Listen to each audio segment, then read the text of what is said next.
Hi guys, Shabbat Shalom. So this week I'm going to geek out on a concept that I've spent a lot of my time thinking about in my personal life. It's this concept of ideas. Where do ideas come from?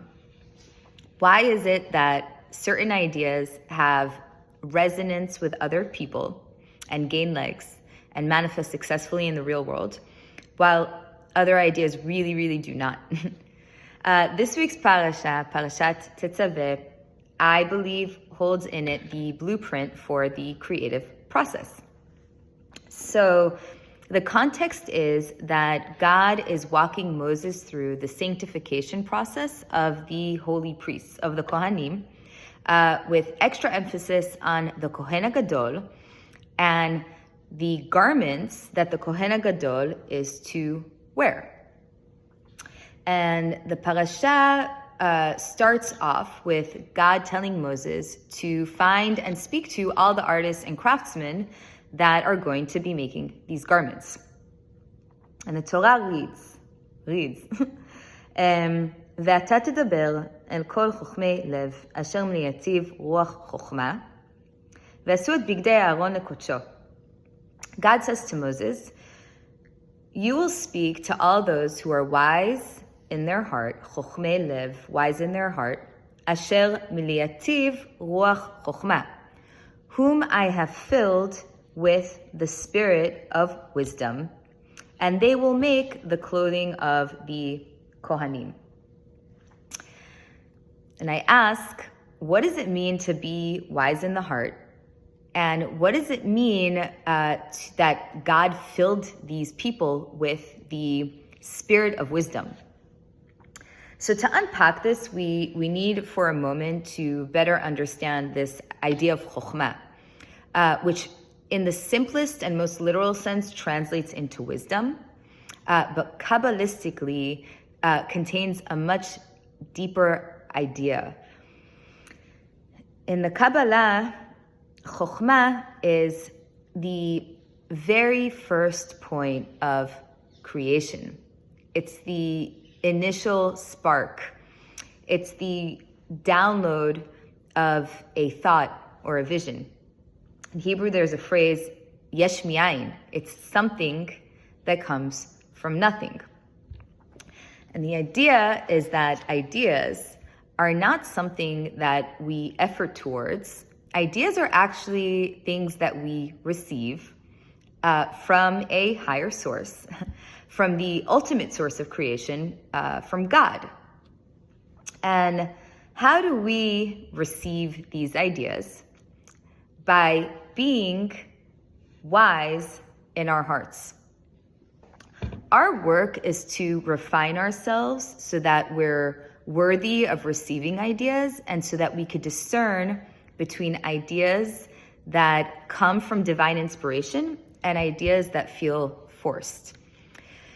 In my own life, this has always meant aspiring to create from a place that feels aligned and not contrived. Really noticing when I'm lit, when I'm really lit on something, excited, passionate, versus when I am trying too hard. I'm looking or working for an idea. And it also means humbly recognizing that ideas are not mine. They don't belong to me. There's something I've received so that I could channel awesomeness into the world. I've thought a lot about ideas and the creative process in the context of an artist's career. You'll often find that when a talented artist just starts their career, their work itself is really resonant. It really hits. People feel lit by the work. And yet, there seems to be this process that unfolds once an artist finds success. I guess there's a reason they call it the perils of success, where the work suddenly feels less good. It resonates less. You could see that it doesn't have the same impact on its audience. Why is that? success does something strange to people. And if you're not aware or highly attuned, the desire for more success actually starts to override surrender to the creative process. The artist suddenly looks for ideas instead of remaining open to receiving and channeling them. And the difference is actually felt in the output itself.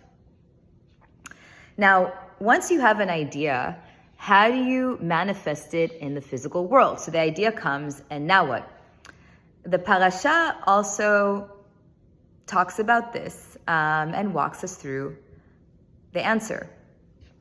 Right after God tells Moses to talk to these artisans and craftsmen, the rest, or almost the entirety of the parasha, goes into the most intricate details about the garments, how they're going to be made, the dimensions, the fabrics that the artists were to use, the sizes, how the fabrics are to be sewn together, how the different elements of the garment are to work together and to connect. So much intricate detail. Our work as humans is to recognize that we've received an idea and then to run with it. To meticulously and with detail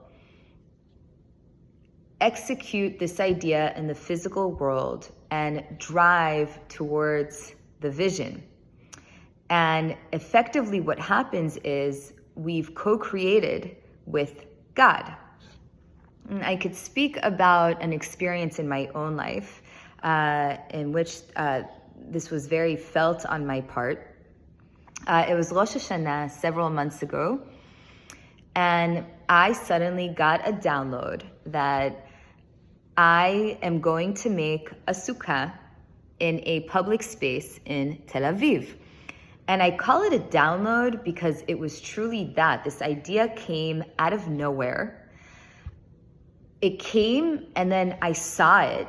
I saw the sukkah. And not just that, I knew in that moment that it was important and that it was going to be a huge success. And that spark drove me to execute towards this vision. And the execution was hard. Once I got this idea, there was a lot of work involved in making it happen. It was exciting people and getting them to want to come work on it with me. It was understanding what makes a sukkah kosher. It was measuring dimensions and making sure that it fit in the public space that we wanted to put it in. It was finding the public space. It was hearing no's from people who didn't want us to make the sukkah in their space. So much work went into this, and yet it was the spark and the vision and the knowing that carried me through the execution until the thing stood there and I saw what I saw in my head exist in the physical realm. The whole experience was so powerful, down to seeing the people hang out in the sukkah itself. It was all here and then came to reality.